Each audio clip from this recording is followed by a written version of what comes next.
Il est où le bonheur? Anne-Claire Lévesque, de 8h à 9h sur La Première. La Première.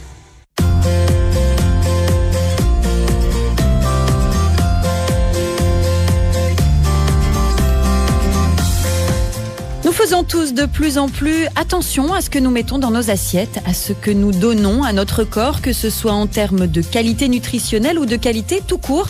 Le sel, le sucre ou le gras, on les repère vite.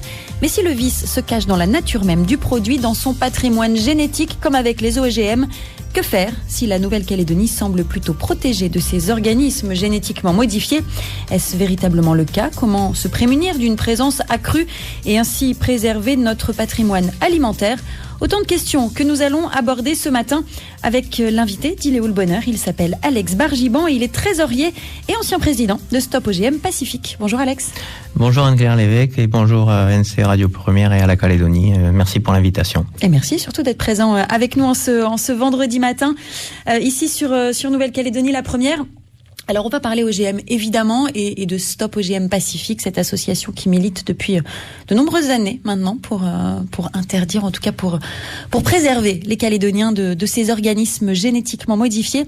Juste avant, Alex Bargiban, la tradition de l'émission, on commence par de l'actualité. Qu'est-ce qui vous marque, vous, ces derniers temps, localement ou à l'international? Il y a un fait qui vous vient en tête un petit peu plus que les autres? Alors au plan national, il y a bien sûr la démission fracassante de Nicolas Hulot, qui est quelque chose qui est quand même un message assez dramatique par rapport à la situation actuelle où on se rend compte que nos gouvernants sont définitivement très très très éloignés des vraies problématiques environnementales et des urgences actuelles. Donc c'est quand même un message assez négatif, le fait de cette démission. Oui, au-delà du symbole et tout ça, même si Nicolas Hulot est pas forcément parfait sur tous les sujets, il était quelqu'un qui était là vraiment en essayant de défendre au mieux possible la situation. Mais on en parlait déjà hier matin, on parlait de résignation. Oui, c'est un mot assez juste. Il y a une certaine résignation et je crois que le message définitif, c'est que maintenant c'est aux citoyens, à la population à se prendre en charge et à faire ce qu'il faut parce que on se rend compte que l'espoir, il viendra pas d'en haut, il viendra pas de nos gouvernants et de nos politiques qui sont définitivement beaucoup trop attachés au monde des industries et de la finance. Voilà pour l'actualité. En tout cas, c'était en tout cas au plan national, ouais. Je retiendrai ça, oui. Au plan local, l'actualité dont on veut parler, en tout cas ce qui vous préoccupe dans notre sujet aujourd'hui, ce sont les OGM. On a raison de s'en occuper, de s'en préoccuper encore en Calédonie? Oui, toujours parce que voilà, la réglementation est encore beaucoup trop légère, pas assez complète. Donc nous, historiquement, Stop OGM Pacifique, c'est une association qui a maintenant plus de 6 ans. On a été créée en 2012 à l'initiative de Frédéric Guérin et Claire Chauvet, qui sont les membres fondateurs et présidents historiques.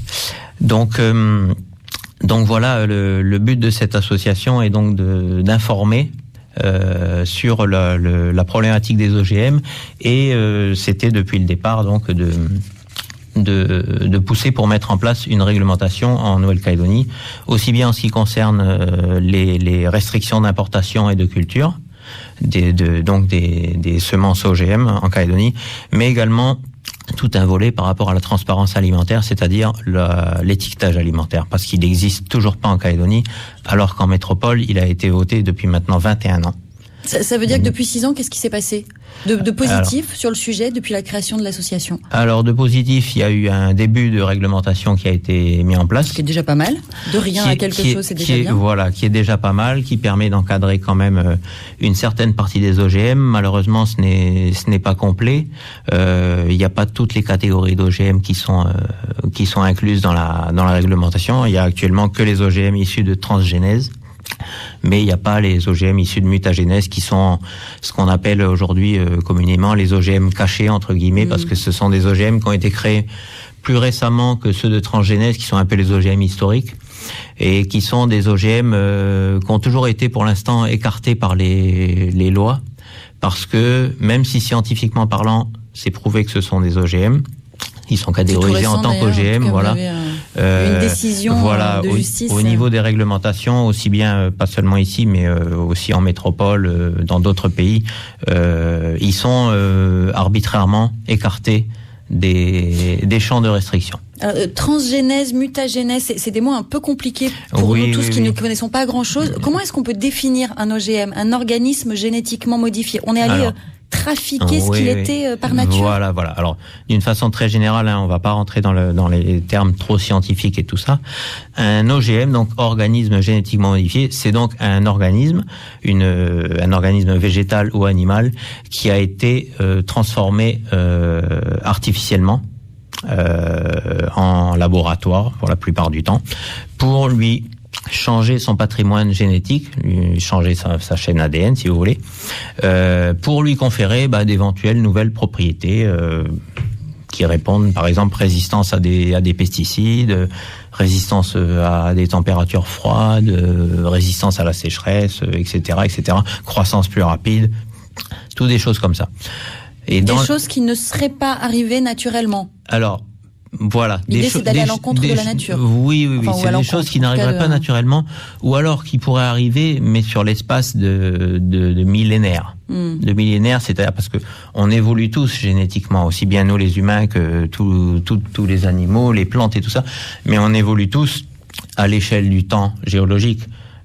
En fonction des notre petite échelle d'une vie ou de quelques générations. On n'évolue pas en l'espace d'une génération ou même en l'espace de quelques jours ou quelques semaines. Donc c'est les seules évolutions comme ça non OGM de laboratoire qu'on peut voir aujourd'hui, qui sont des évolutions forcées mais en même temps artificielles, mais dues à des causes des catastrophes. C'est par exemple quand il y a eu Tchernobyl ou Fukushima, où là on a constaté dans les zones de restriction qu'il y a eu autour, contaminées par les radiations, des transformations génétiques sur les plantes, sur les animaux qui étaient restés dans la zone. Et des transformations génétiques aléatoires, c'est ça qui est surtout, c'est pas du tout des transformations contrôlées, il y a des transformations complètement aléatoires. Donc il y a des tas de transformations qui mènent à des choses non viables, d'autres qui mènent à des choses, un peu, bref, c'est un peu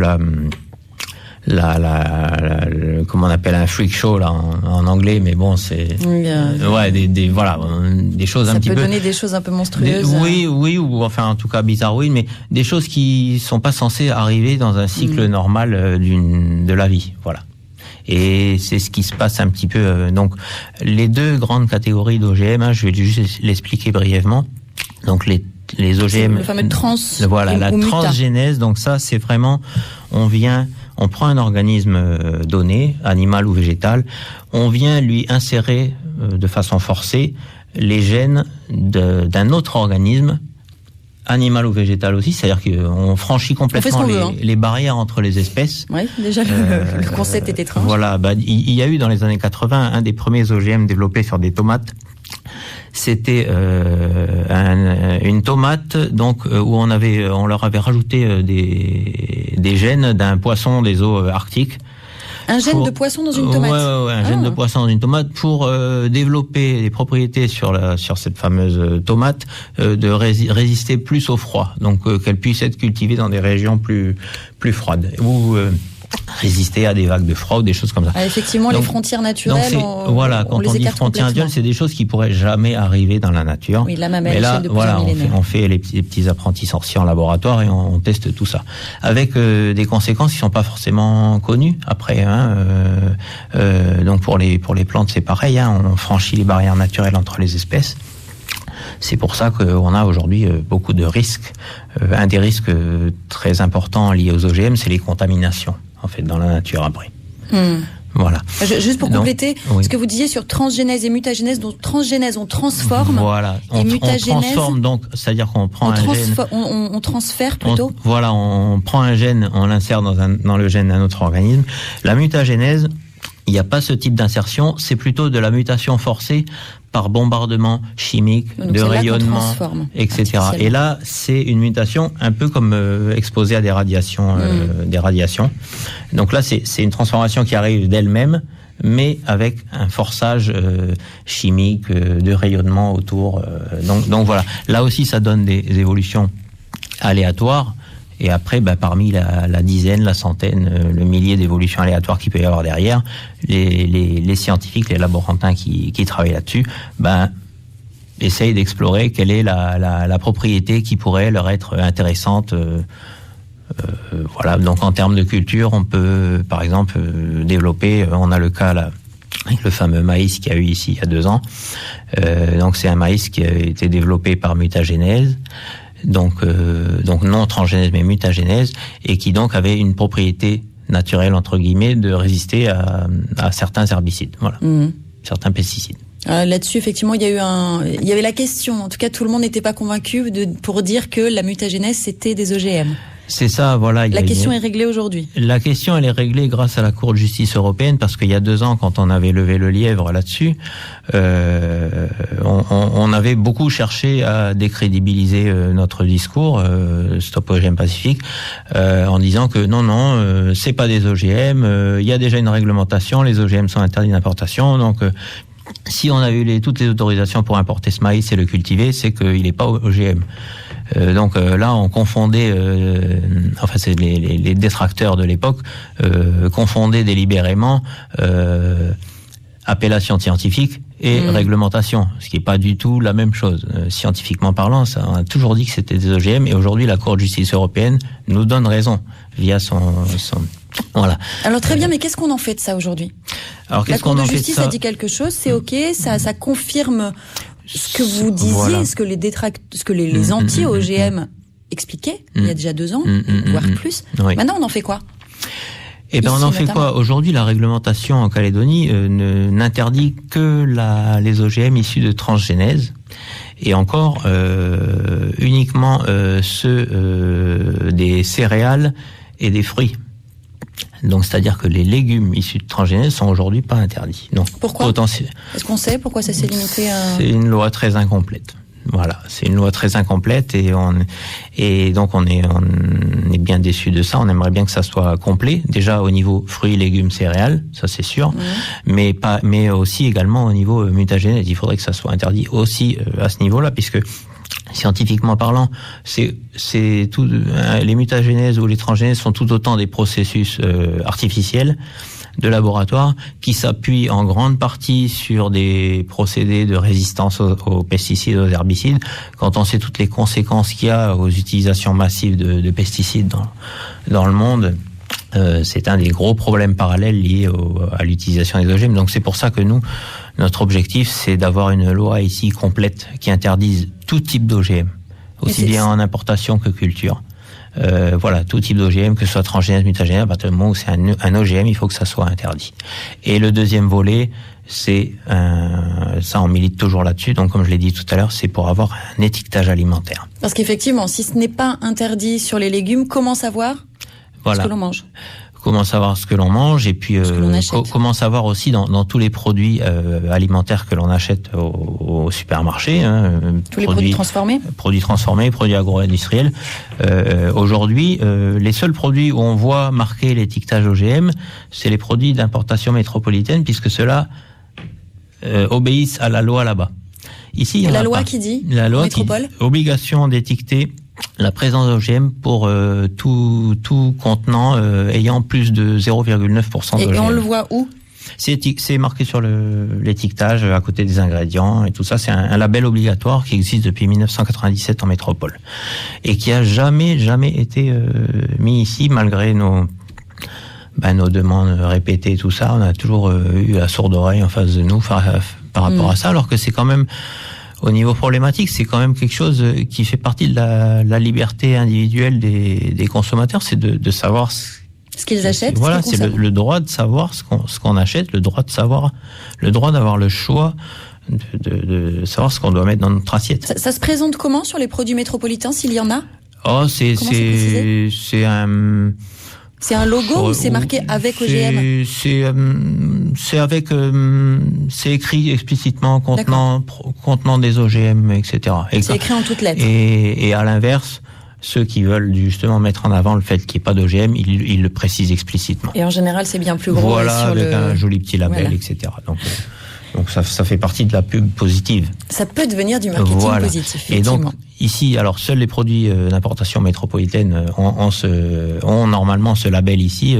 Par contre, tout ce qui arrive d'ailleurs, Asie du Sud-Est, États-Unis, Australie, etc., il y a rien. Il y a rien. Donc des pays adeptes des OGM? Pour une bonne partie d'entre eux, l'Australie et les États-Unis et puis certains pays d'Asie du Sud-Est sont de gros planteurs d'OGM et donc ont des lois très très légères à ces niveaux-là. Donc c'est pour ça que nous, Calédonie, qui importons très massivement notre alimentation, on est très peu dépendant on est très peu indépendant en termes alimentaires et agricoles ici. Donc on importe quelque chose comme 75 ou 80% de notre nourriture, ce qui est quand même très préoccupant déjà au plan éthique, mais du coup au niveau vulnérabilité, perméabilité, voilà, par rapport à l'introduction d'OGM, si on n'a pas de loi à la hauteur. On vous écoute? N'importe quoi qui peut rentrer. Le dialogue continue avec les autorités? Oui, mais on se rend compte que, on se rend compte quand même que c'est un sujet qui, malgré son importance, je pense qu'il manque peut-être de prise de conscience globale, alors que ça touche à tout. Ça touche à la santé, ça touche à l'environnement, ça touche à l'agriculture, ça touche au domaine éthique aussi. Est-ce qu'on a le droit de faire ça sur la nature, Donc c'est un sujet très global. Et alors il y a bien d'autres sujets très très importants. Je comprends. Oh, c'est pas le seul. Mais le côté souveraineté alimentaire, le côté c'est quand même quelque chose qui est extrêmement préoccupant, je trouve. Il y a un chiffre qui m'avait vraiment que j'ai eu il y a quelques années et qui m'avait vraiment époustouflé, et puis je trouvais ça dramatique. En l'espace d'un siècle, on a 94% de notre biodiversité semencière agricole qui a disparu dans le monde. 94%. Voilà. En fait, parce que tout est maintenant parti en grande partie dans les grosses cultures des grands semenciers. Donc des semences harmonisées, hybrides, OGM, etc. Donc on a énormément perdu, les centaines, les milliers de variétés qu'il y avait de divers fruits et légumes et tout ça. Ça a complètement en grande partie disparu, et je trouve que c'est dramatique, parce que toute cette biodiversité, c'est celle-là qui avait été faite depuis 10 000 ans dès les débuts de l'agriculture, et qui avait été patiemment constituée, etc., par des générations et des générations issues, elles, de la nature, Mais c'était vraiment, c'est une richesse patrimoniale extraordinaire. Et le fait qu'aujourd'hui ça soit en grande partie disparu, c'est dramatique. Et les OGM y contribuent largement. Il y a de quoi effectivement s'interroger considérablement sur ce que l'on mange et sur ce que l'on cultive. Tout à fait. Alex Bargiban, on va poursuivre en musique avec Juan Nemel et le morceau Amelewetch, si je ne dis pas de bêtises dans la prononciation. Et on se retrouve juste après pour continuer cette émission.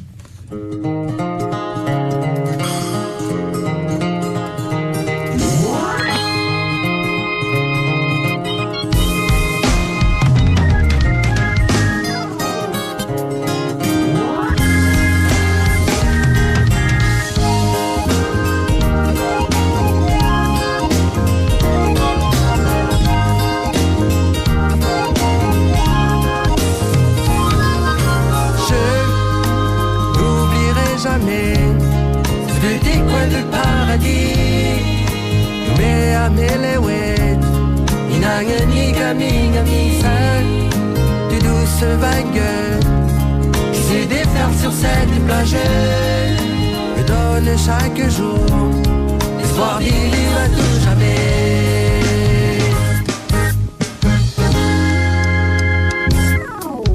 Que les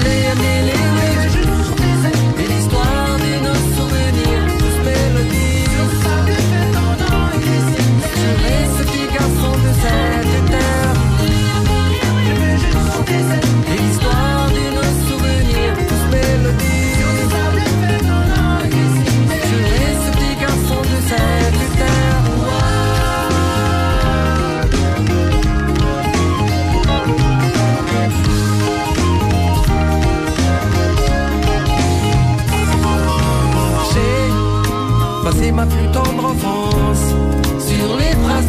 sene que le est quoi ouad ou ni croising et ni minage suis ce que je suis rien ne pourra changer ça cette route est tracée pour des temps indéterminés.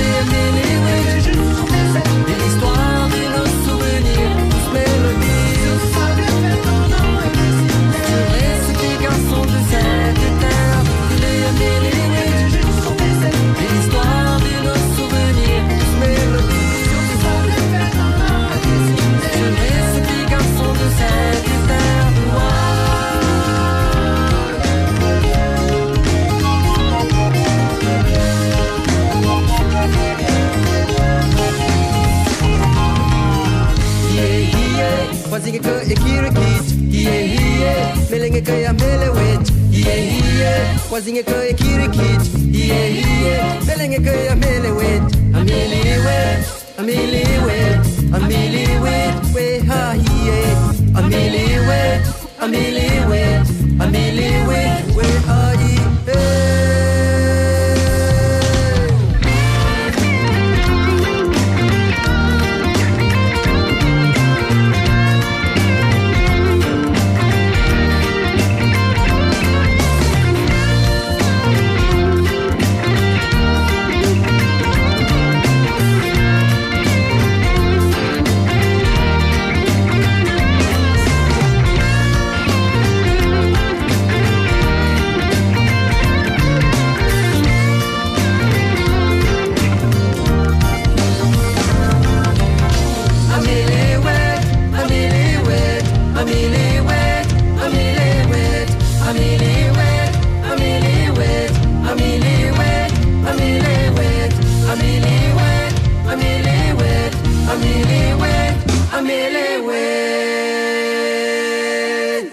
Le bonheur se cultive chaque matin, du lundi au vendredi, sur la première. C'est Alex Bargiban qui nous accompagne ce matin dans Il est où le bonheur. On parle OGM, il est secrétaire de Stop OGM Pacifique. Trésorier, pas secrétaire, pardon. Il n'y a pas de souci. de Stop OGM Pacifique, cette association qui travaille depuis 2012 à la mise en place d'une législation en Nouvelle-Calédonie en matière d'OGM. Alors une législation qui existe en partie, vous nous l'avez dit tout à l'heure, qui serait bon peut-être de renforcer, de compléter. Pour poursuivre cette discussion, Alex, je vous propose d'écouter un micro-trottoir. Delia est allée tendre son micro dans la rue, demander aux Calédoniens s'ils étaient inquiets ou non des OGM. On écoute les réponses, on se retrouve juste après. Oui et non, on a grandi avec, on est né dedans. Après on sait les risques, mais ça va pas trop nous apporter quelque chose parce qu'il n'y a pas trop de différence. Jusqu'au jour où arrive la maladie, comme le cancer. On est prévenu, mais ça ne nous fait rien quoi. On n'est pas trop informés aujourd'hui chez les jeunes des OGM. À la télé, il n'y a rien qui nous montre aux jeunes et aux toutes personnes qui regardent la télé. Est-ce que vous pensez qu'il y en a en Nouvelle-Calédonie ? Oui, les exports, les fruits. Et pour toi ? Pareil. Peur des OGM, oui et non. Parce que je pense qu'on en mange au quotidien des trucs, on en consomme et puis voilà. C'est sûr que ça fait toujours peur, OGM. C'est quelque chose qui est modifié, donc bien sûr que ça fait peur. Mais bon, après je fais pas plus attention, alors c'est de ma faute quoi. C'est inquiétant parce que moi du moins je sais pas vraiment ce que ça peut engendrer. Mais si je peux développer des maladies ou je ne sais quoi, ou peut-être pour ma descendance, j'en sais rien. Enfin, je sais pas plus que ça, parce que je me dis, pourquoi il y en a toujours autant, quoi. Oui, je pense qu'il y a des OGM en Calédonie, je pense qu'il y en a partout, c'est comme la pollution, ça.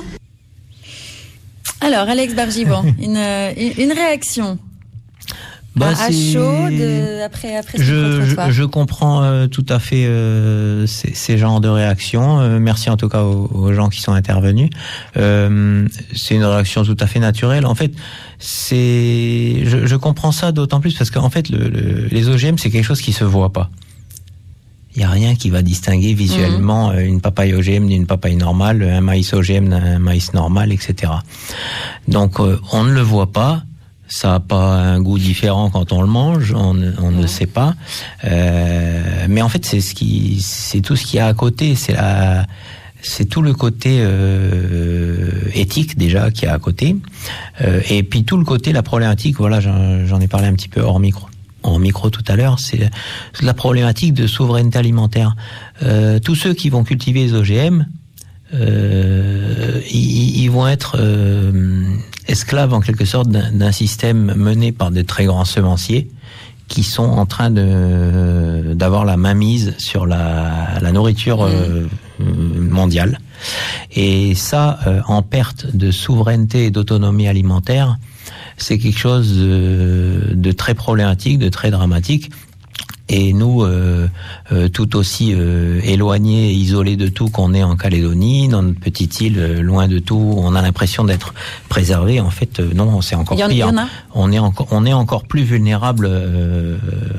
Alors qu'on soit vulnérable, oui, mais est-ce qu'il y en a en Calédonie ? On a parlé de ce maïs qui datait de 2016, donc qui était issu de mutagénèse. Voilà. Alors, est-ce qu'il y en a toujours ? Il y en a. Alors, il y a eu de la papaye hawaïenne. D'ailleurs, voilà. Bon. Il est censé ne plus y en avoir maintenant parce que maintenant elle est normalement encadrée par la loi. Les fruits OGM normalement ne peuvent plus être importés. Par contre, là où il y en a beaucoup, il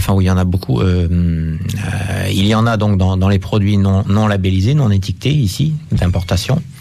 Et après, il y en a aussi beaucoup et c'est dans tout ce qui est nourriture animale, donc tous les produits d'origine animale.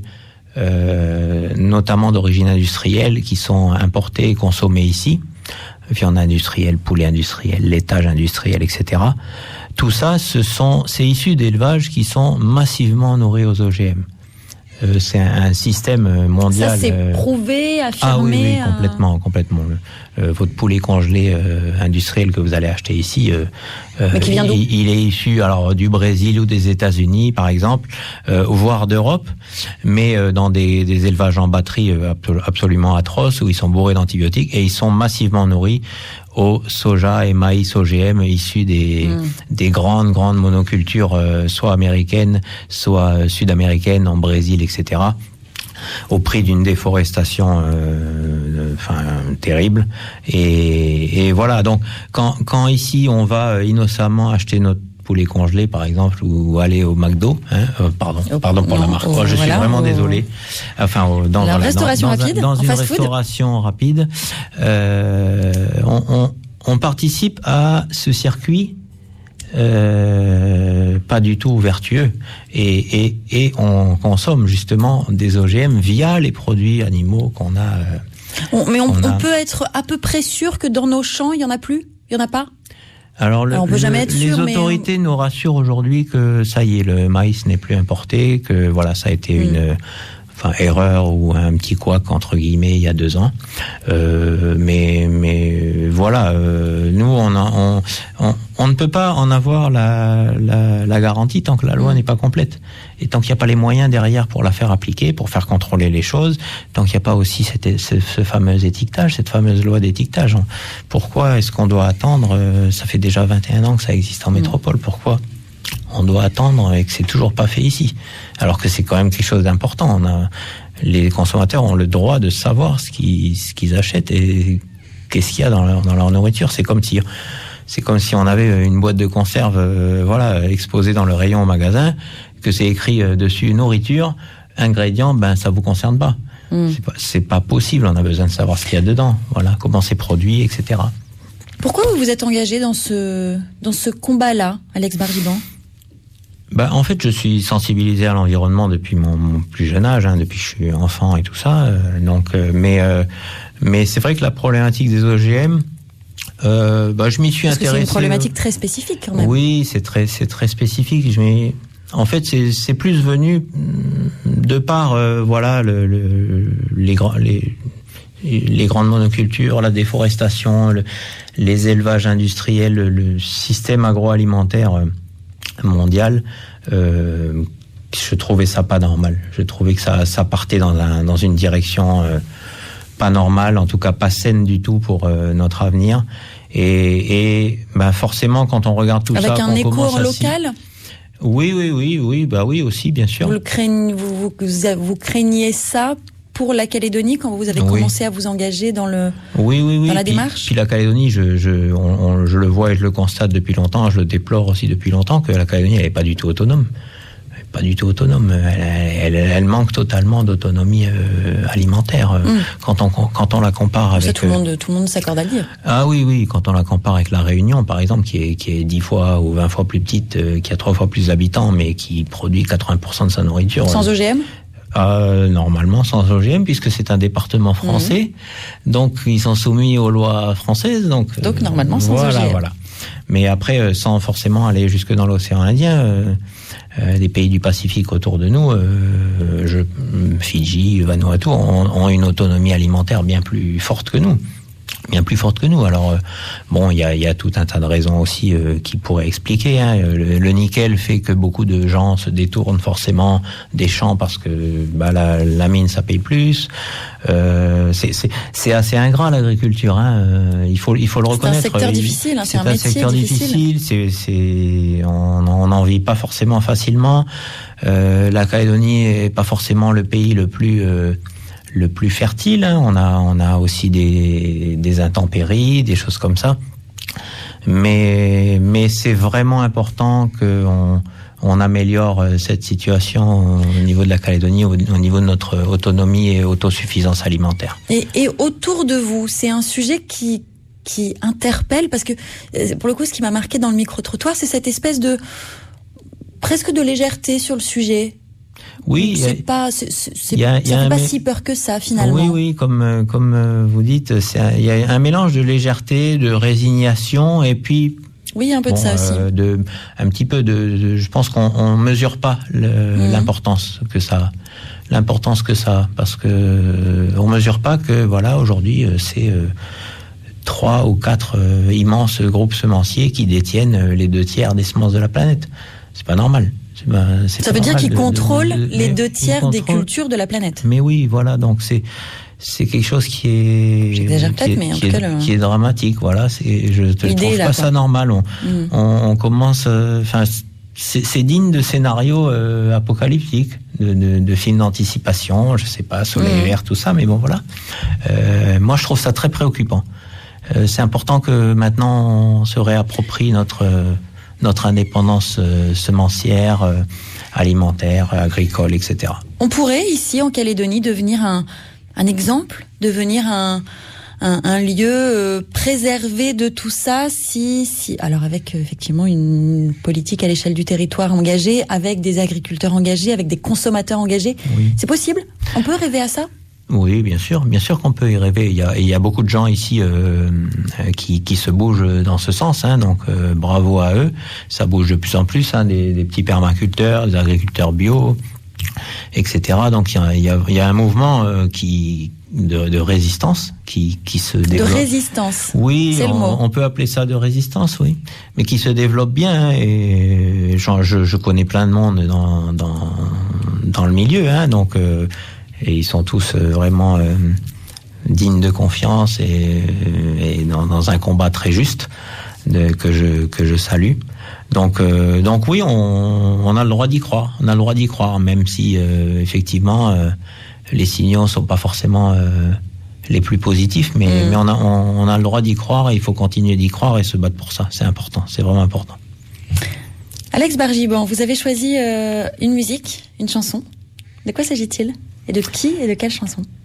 Alors j'ai choisi comme morceau l'artiste Mickey 3D et son fameux clip Respire, parce que voilà, au-delà du morceau qui est bon, les paroles sont extrêmement fortes, extrêmement percutantes et même si le morceau a déjà plusieurs années, c'est toujours on ne peut plus d'actualité par rapport à l'emballement de dégradation environnementale et l'emballement climatique où tout le monde fait face, parce que personne n'est protégé maintenant. Il est temps que tout le monde s'en rende compte et tout. Et il est temps de changer de façon de faire, de façon de vivre. Et il faut pas attendre que ça vienne d'au-dessus. parce qu'on voit bien que ça ne bougera pas au-dessus. Il y a trop d'intérêt en jeu. Donc il faut que ça vienne du comportement de chacun. Ayez chacun d'entre vous plus de prise de conscience, plus de réflexion dans vos choix de consommation, que ce soit alimentaire ou bien de consommation. Ça peut venir de là, finalement. Ah bah oui, c'est l'action individuelle. Ça viendra même certainement de là. C'est l'action individuelle. On peut pas aujourd'hui... Vous voyez, aujourd'hui, j'entends souvent des gens par exemple dire ouais, la Chine, c'est le plus gros pays pollueur et tout ça. Je dis mais réfléchissez un petit peu. Pourquoi la Chine est devenue le plus gros pays pollueur au monde? Parce que c'est l'atelier du monde. Regardez tout ce que vous achetez partout. C'est fabriqué en Chine. Made in China. Si vous choisissez de ne plus acheter ces produits, de vous débrouiller autrement et tout ça, vous n'allez plus alimenter la bête en quelque sorte. Donc on peut pas reporter comme ça tout le temps la faute sur d'autres. Dire nous on est un tout petit pays, on pollue pas. Non, c'est faux. Par tête de pipe, on pollue énormément. Une responsabilité collective et un engagement collectif. Voilà. Donc on est tous responsables. Il faut que chacun en réfléchisse. Et ça passe notamment par les choix alimentaires, les prises de conscience à tout niveau. Je vous arrête pour qu'on écoute Mickey 3D. Avec plaisir. Mickey 3D, respire.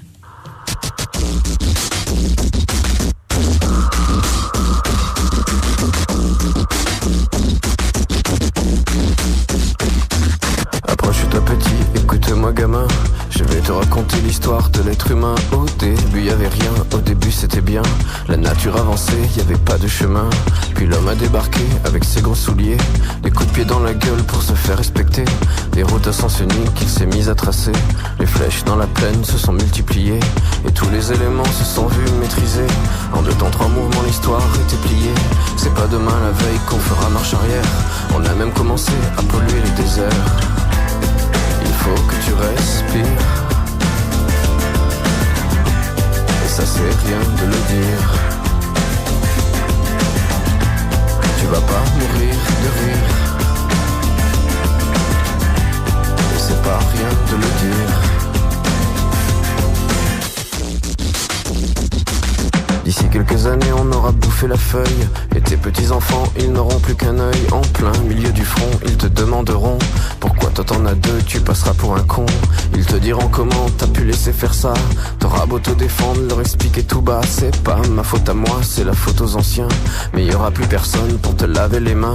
Tu leur raconteras l'époque où tu pouvais manger des fruits dans l'herbe, allongés dans les prés. Y avait des animaux partout dans la forêt. Au début du printemps, les oiseaux revenaient. Il faut que tu respires, et ça c'est rien de le dire. Tu vas pas mourir de rire, et c'est pas rien de le dire. Il faut que tu respires, c'est demain que tout empire. Tu vas pas mourir de rire, et c'est pas rien de le dire. Le pire dans cette histoire, c'est qu'on est des esclaves, quelque part assassins ici, bien incapables de regarder les arbres sans se sentir coupables, à moitié défroqués, 100% misérables. Alors voilà petite l'histoire de l'être humain. C'est pas joli et je connais pas la fin. T'es pas né dans un chou, mais plutôt dans un trou qu'on remplit tous les jours comme une fosse à purin. Il faut que tu respires, et ça c'est rien de le dire. Tu vas pas mourir de rire, et c'est pas rien de le dire. Il faut que tu respires, c'est demain que tout empire. Tu vas pas mourir de rire, et ça c'est rien de le dire. Il faut que tu respires, il faut que tu respires, il faut que tu respires, il faut que tu respires. Il est où le bonheur? À la radio, bien sûr. 8h44, troisième et dernière partie, c'est Alex Bargiban de l'association Stop OGM Pacifique qui est avec nous depuis 8h. On a parlé évidemment OGM, on a parlé semences, culture, consommation évidemment, puisque tout ça va ensemble. Et Alex, il est grand temps pour les dernières minutes de cette émission d'accueillir votre invité coup de cœur de ce vendredi matin. Qui est-il ? Alors, mon invité coup de cœur, aujourd'hui, j'ai choisi un ami à moi, on se connaît depuis maintenant 2-3 ans. C'est Quentin Foliasson, donc de l'association VGNC, qui est un des membres piliers et fondateurs de cette association. Et donc, un petit coup de cœur donc à cette personne et donc à cette association qui est très dynamique, malgré le fait qu'elle soit récente. Hein. J'étais là quand elle s'est créée. Et donc, je souhaitais donc les encourager, qu'ils puissent faire passer le message. Alors, quel est le lien avec les OGM, me demanderez-vous ? En fait, la plupart des grandes cultures OGM dans le monde sont liées justement à la problématique des gros élevages industriels. Donc notamment le maïs et le soja. Parce qu'il faut nourrir les... Voilà, toutes les grosses cultures OGM dans le monde sont faites, non pas en fait pour nourrir les humains, mais pour nourrir les animaux d'élevage industriel. Donc poulets, porcs, bovins notamment. Et avec tout le corollaire de destruction environnementale qu'il y a à côté, et notamment la déforestation, la pollution des eaux, la production massive de méthane avec les bovins. Donc ça, c'est quand même c'est tout un tas de problématiques très très lourdes. Et tu l'en mises les unes après les autres, voilà, on se dit waouh, on va. Voilà. Et donc voilà un petit peu le lien avec VGNC, parce que voilà il en parlera mieux que moi, hein, bien entendu, Quentin. Donc voilà, c'était l'objet de mon coup de cœur, donc je suis très content de l'avoir choisi. Et donc, bienvenue Quentin, bonjour, merci d'être venu. Bonjour Quentin. Bonjour, puis merci beaucoup pour l'invitation. Alors, effectivement, c'est une association certes récente, mais qu'on connaît de plus en plus. On a déjà eu l'occasion de vous entendre ici même. Hein. Les OGM, ça vous interpelle ? Ça vous inquiète ? Ça... Oui, on en parlait de tout à l'heure hors antenne. Et moi, ce que je trouve aussi un des trucs les plus dangereux dans tout ça, c'est que les gros semenciers rendent les semences stériles. Ça peut contaminer des semences naturelles qui peuvent devenir stériles. Et en fait, des semences stériles, ça veut dire plus de nourriture. Pouvoir faire pousser et reproduire la nourriture, c'est un principe de base. Pour que la vie se perpétue. En fait, la stérilité, c'est l'absence de perpétuation de la vie. Et modifier le vivant pour le rendre stérile, je trouve ça, même d'un point de vue philosophique, c'est n'importe quoi. Et comme disait Alex, tout ça pour nourrir des animaux, 70 milliards d'animaux d'élevage terrestre. On parle même pas de la dévastation des océans avec tout ce qu'on pêche. Mais 70 milliards d'animaux terrestres, c'est 10 fois l'humanité qu'il faut nourrir. Sachant qu'il faut en moyenne 10 kilos de végétaux pour produire 1 kilo de viande. On voit très bien que par ce biais-là, c'est pour ça que nous aussi on milite aussi, refuser de consommer des animaux d'élevage, c'est indirectement économiser des millions d'hectares de cultures OGM fourragères incroyables. Donc même si on consomme, quand on consomme par exemple ici, on importe beaucoup des produits d'import, s'ils sont végétaux, on polluera tout de suite 10 fois moins que si on consomme même certaines viandes locales, parce que par exemple le porc ici qui est produit en Calédonie donc de manière industrielle, il y a les 4000 porcs dans le nord, etc. Ils sont nourris avec des céréales importées. Donc quand on croit consommer une viande qui est locale ici de porc, en fait elle a été nourrie avec des kilos et des kilos de semences importées. Donc qui sont peut-être sans OGM. Alors ça, c'est pas une garantie, mais qu'elle soit avec OGM ou pas, d'un point de vue environnemental. Là, pour le coup, c'est sur le côté, quitte à importer de l'alimentation, autant la consommer directement plutôt que de la donner à un organisme dont on va perdre au passage dans la chaîne alimentaire un paquet de... Le végétarisme, vous y êtes, Alex ? Alors, je ne suis pas complètement végétarien, mais je le suis en grande partie. Donc, j'ai beaucoup évolué depuis une dizaine d'années. En fait, j'ai eu une grave maladie il y a 10 ans. C'est pour ça aussi que ça m'a aussi beaucoup poussé dans le milieu associatif, environnemental, et m'impliquer beaucoup plus, qui était dû à, je pense, à des problèmes alimentaires à l'époque, donc intoxication, etc. Donc, vous l'associez à l'alimentation ? Oui, je pense.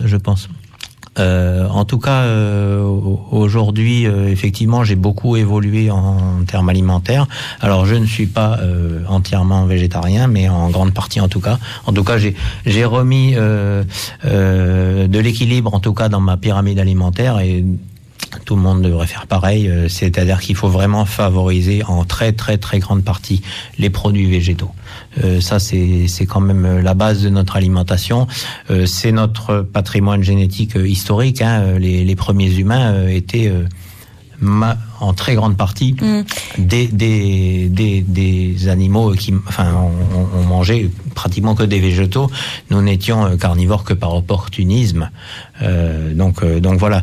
Donc c'est important. De toute façon, en termes de problématiques de santé, on voit tout de suite les bénéfices. Hein. Ça, c'est sûr. C'est compliqué de porter ce message-là, Quentin, dans un pays d'élevage qui aime la viande et qui aime. Et qui a envie pour une certaine partie de son agriculture, sans que ce soit forcément intensif, qui peut le faire correctement. Compliqué, porter le message, c'est pas compliqué en soi. Après, que les gens y adhèrent, d'être entendus et de constater qu'on est dans une réaction beaucoup trop lente par rapport à l'urgence. Mais l'urgence, elle est sanitaire ou elle est environnementale avant tout ? Elle est à tous les niveaux. Là, on a parlé tout à l'heure de la démission de Nicolas Hulot, de l'urgence. On se plaint beaucoup de nos politiques, c'est la faute aux politiques, etc. Et nous, que fait-on ? On peut pas demander aux politiques de faire des efforts si nous, citoyens, ne faisons pas les efforts qui sont à notre portée, parce que consommer végétal, c'est à notre portée. J'ai pas le temps ici de développer tous les impacts, mais vraiment, allez vous renseigner sur Internet, sur la page de l'association, il y a tout. Et également sanitaire, parce qu'on voit bien que l'explosion des maladies dégénératives aujourd'hui, c'est connu depuis des années, hein, statistiquement, c'est lié à notre consommation, surconsommation de viande et de produits laitiers, de produits d'origine animale en général. C'est-à-dire que ça se vérifie, mais sur les diabètes, sur les maladies cardiovasculaires, sur les cancers, toutes les maladies de dégénération aujourd'hui, on observe que les populations qui consomment le moins de viande sont moins affectées, mais dans des proportions assez drastiques en plus. Et c'est normal, comme l'a dit Alex, notre physiologie en tant qu'hominidés, c'est de consommer une immense prédominance de végétaux. Et aujourd'hui, est-ce qu'on peut pas le faire aussi de manière mesurée ? Moins manger de viande ou moins manger de... le moins on en mange, le mieux on se porte. Et juste, nous, le message aussi qu'on fait passer, c'est que le tout végétal, le 100% végétal est possible dans les bonnes conditions. Et en fait, ce que je voulais, parce que là on n'a pas beaucoup de temps, mais je voulais faire passer un message, c'est que toute cette urgence, on est dans une situation d'extinction massive là, des espèces vivantes sur Terre. Hein, faut prendre conscience, etc. Les maladies dégénératives, tout ça, c'est des choses qui nous nuisent, qui empêchent, qui sabotent l'avenir même de nos propres enfants. Et en fait, les solutions à mettre en place, c'est pas un fardeau, c'est quelque chose qui est plaisant. Je tiens à le souligner, c'est que faire son potager chez soi, ça peut être quelque chose de super trippant. Montrez-le de manière effectivement positive. Faire son potager en famille, ça peut être sympa. On est résigné, on a parlé tout à l'heure, un mélange de résignation, de nana. Mais en fait, c'est super trippant d'appliquer les solutions, de se mettre en route, et ça se fait peut-être pas du jour au lendemain parce qu'on est dans un boulot, on a des enfants, on a tout ça, on a machin. Mais le fait de se mettre en mouvement, de s'organiser, d'avancer là-dessus et d'en faire une quête, enfin quelque chose vers lequel de progressif, de progression, c'est quelque chose de super gratifiant au niveau personnel, et on se fait que du bien en fait. Et c'est quelque chose qui est pas du tout. Et là, par exemple, nous sur notre sujet, il n'y a pas plus d'impact à mon sens que de s'orienter vers se détourner de l'élevage et des produits d'origine animale. C'est quelque chose qui nous tue, qui nous nuit à tous les niveaux. Et on parle même pas d'éthique, on n'a pas le temps là aujourd'hui. Mais c'est apprendre des nouvelles recettes composé uniquement de végétaux, c'est super trippant. Il y a des trucs super bons à se faire. Et c'est quelque chose qu'on peut mettre en place et qui est agréable, en fait. C'est quelque chose qu'on a tout intérêt à prendre avec plaisir. Alors, c'est parfois un peu compliqué quand même de cuisiner tout végétal. Non, c'est pas compliqué, c'est des habitudes à prendre. C'est-à-dire que c'est comme tout changement d'habitude, c'est comme toute démarche d'apprentissage et de transformation. Au début, il va falloir se mettre dedans, mais ça peut être fait avec plaisir. Et quand on fait quelque chose avec plaisir, c'est comme la musique, c'est pas compliqué parce qu'on y prend du plaisir. Et c'est pas, et une fois qu'on a les habitudes, alors là, mais je vous le garantis, moi, ma vie, elle est absolument pas plus compliquée qu'avant, à l'époque. Faire les courses, c'est pas plus compliqué. Mais pour faire un gâteau, c'est pas plus compliqué. Pas du tout. Une recette, à faire un gâteau, vous pouvez le faire avec que des ingrédients végétaux, c'est aussi bon. Et c'est aussi simple à faire. C'est-à-dire que c'est pas plus compliqué. C'est juste que ça paraît compliqué parce qu'on ne connaît pas la recette et on ne sait pas. Et parce qu'on n'a pas ça dans notre cuisine à l'instant T. Mais si vous ne connaissez pas de recette de gâteau, même avec des œufs ou du lait, ça va être compliqué pour vous de le faire parce que vous connaissez pas la recette. Une fois que vous l'avez fait une fois, la recette 2 fois, ça vous prend pas plus de temps de le faire. Et c'est tout con. Et l'impact est super puissant. Ouais, c'est tout bête. Et en fait, faut vraiment démystifier ça, c'est vraiment pas plus compliqué. La seule chose qui c'est aussi bon. Parce que c'est le détail aussi. Et c'est beaucoup plus sain. Parce que des crêpes sans œufs, c'est aussi bon que des crêpes avec œufs. Oui. Mais bien sûr. Mais oui. Mais c'est en plus. La prochaine fois, on teste. Ouais, j'aurais dû en faire.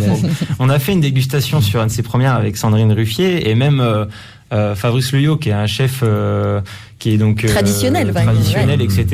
Il a été bluffé. Ses réactions, c'était ah ouais, effectivement, il y a une vraie gastronomie. Il y a des chefs étoilés.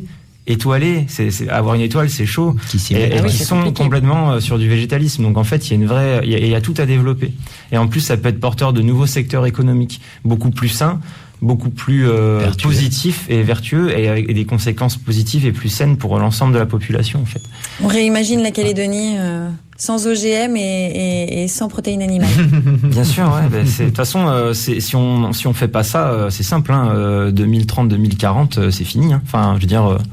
Ah oui, vous êtes plus qu'alarmiste. Non, mais faut regarder les choses en face. Vous avez 15 000 scientifiques qui alertent, qui dorment plus la nuit, qui alertent le monde, qui font des tribunes à n'en plus finir pour dire mais oh les gars, réveillez-vous, faut se réveiller. C'est pas genre là, un truc et tout. On le voit déjà apparaître, les sécheresses de fou en Grèce, les incendies en Californie, ils ont plus d'eau. En Afrique du Sud, ils ont dû rationner. Les gens commencent à fermer les. Mais c'est. Oui, il y avait plus d'eau au robinet. Et non, mais faut arrêter d'être dans le politiquement correct et de mâcher ses mots. Là, c'est tendu. Et on a besoin d'accélérer cette transition. Et l'apprendre avec plaisir et le faire avec plaisir, c'est la meilleure manière pour que ça aille encore plus vite. Et c'est pas un fardeau, c'est juste ça. C'est-à-dire que la situation est dramatique et drastique, mais le positif, c'est qu'on a toutes les clés en fait. Il y a urgence. Et ça passe par on peut changer. Chacun en fait. On a les solutions et en plus ça peut être sympa. Et même si nos politiques, parce qu'il faut arrêter de compter sur eux depuis des années, enfin je veux dire. Ça c'est dit. Non mais il y a le poids des lobbies, de la finance, etc. C'est eux qui dirigent. Faut pas se mentir. Et en fait même si on peut pas compter sur eux, nous on vote tous les jours avec notre argent. Avec qu'est-ce qu'on achète, ça crée le monde de demain parce qu'on finance un entrepreneur. En tant que consommateur, on fait des choix. Voilà. Et en fait, on a les clés en fait. On n'a même pas besoin des politiques en fait pour trouver les solutions. C'est-à-dire que chacun de nous, mais c'est à nous, citoyens, déjà de faire le choix individuel. Et une fois qu'on a fait ce choix, c'est de le passer aux autres. C'est de s'engager, c'est de militer. Parce qu'une fois que nous on a fait les changements qui s'imposaient, même si personne n'est parfait et qu'on a tous une marge de progression toujours, une fois qu'on a fait certains changements, c'est-à-dire que comment je multiplie mon impact et je peux y prendre plaisir, c'est devenez militant, devenez engagé, créez, rejoignez des associations. Donc il y a vraiment de plus en plus de choses qui se font en Calédonie. Voilà, et on a besoin d'une scène militante beaucoup plus active et engagée, parce que le mot militant il plaît pas à tout le monde, mais on a besoin de beaucoup plus d'individus engagés.